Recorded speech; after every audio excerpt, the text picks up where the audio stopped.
Homélie du Père Gilbert Adam sur l'Évangile selon saint Marc, chapitre 12, versets 38 à 44. Dans son enseignement, il disait: méfiez-vous des scribes qui tiennent à se promener en vêtements d'apparat et qui aiment les salutations sur les places publiques, les sièges d'honneur dans les synagogues et les places d'honneur dans les dîners. Ils dévorent les biens des veuves et, pour l'apparence, ils font de longues prières. Ils seront d'autant plus sévèrement jugés.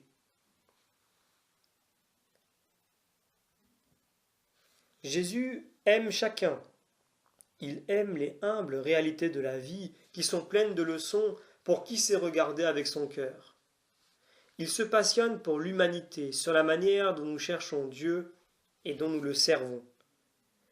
Jésus, dans son enseignement, vous aide à trouver la bonne attitude pour marcher à sa suite, dans une attitude de conversion. S'adressant à celui qui est en chemin, il le met ainsi en garde. Méfiez-vous. Le disciple ne s'approprie pas une nouvelle place sociale ni un profit qui l'enfermerait dans un nouveau statut. La pauvreté nous libère de nous-mêmes, du souci de notre position.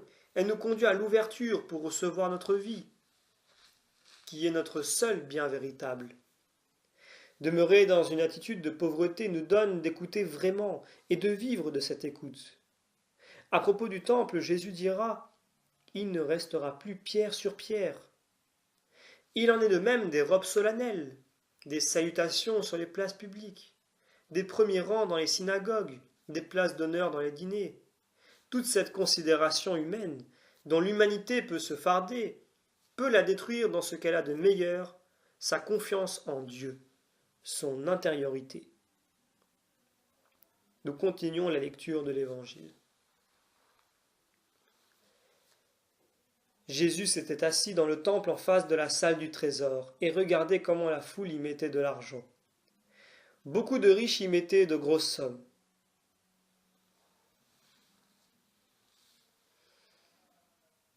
Les riches sont regardés par les autres. La comparaison les guette. Ils risquent de perdre la pureté du cœur. Jésus s'était assis et regardait tranquillement. Il appelle ses disciples auprès de lui pour leur communiquer un enseignement important. Amen, je vous le dis. Jésus introduit des certitudes à ses disciples. Bien que pauvres, nous pouvons donner malgré notre pauvreté, sans nous décourager. Tous, nous avons quelque chose à donner. Donner à Dieu notre dernière assurance, c'est nous en remettre à Dieu pour l'avenir, pour le pain d'aujourd'hui. Affronter le risque de manquer, c'est faire comme la veuve de Sarepta, qui a sacrifié pour Élie sa dernière poignée de farine. Elle n'a pas eu peur de sa pauvreté, ni devant Dieu, ni devant les hommes. Dieu accueille avec joie l'offrande d'un pauvre qui reste pauvre, et qui accepte de le rester devant lui et devant les hommes. Jésus, dans ce don inconditionnel, retrouve l'un des réflexes de son propre cœur, lui qui, de riche qu'il était, s'est fait pauvre pour nous enrichir par sa pauvreté.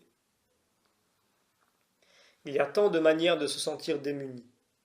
Démuni d'atouts pour faire sa route dans la vie, démuni de santé ou de grâce physique, démuni d'appui ou d'amitié. Parce que toutes ces pauvretés nous déprécient à nos propres yeux, nous serions tentés d'en faire reproche aux autres et à Dieu. Les pauvres véritables nous montrent le vrai chemin. Nous sommes pauvres, mais nous savons quoi faire de notre pauvreté. La reconnaître, la présenter à Jésus et nous mettre sans attendre au service du royaume. Tels que nous sommes, tels que Dieu nous voit et nous aime. Nous terminons la lecture de l'Évangile. Une pauvre veuve s'avança et mit 2 petites pièces de monnaie.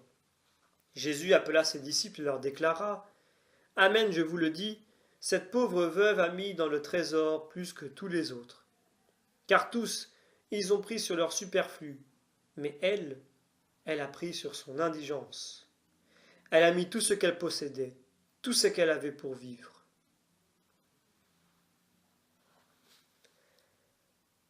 Non seulement cette femme a su donner, bien que pauvre, mais elle a donné sa pauvreté.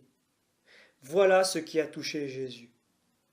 Elle savait que son obole allait la rendre encore plus pauvre, mais sa foi toute simple et droite lui disait que Dieu l'aimait ainsi.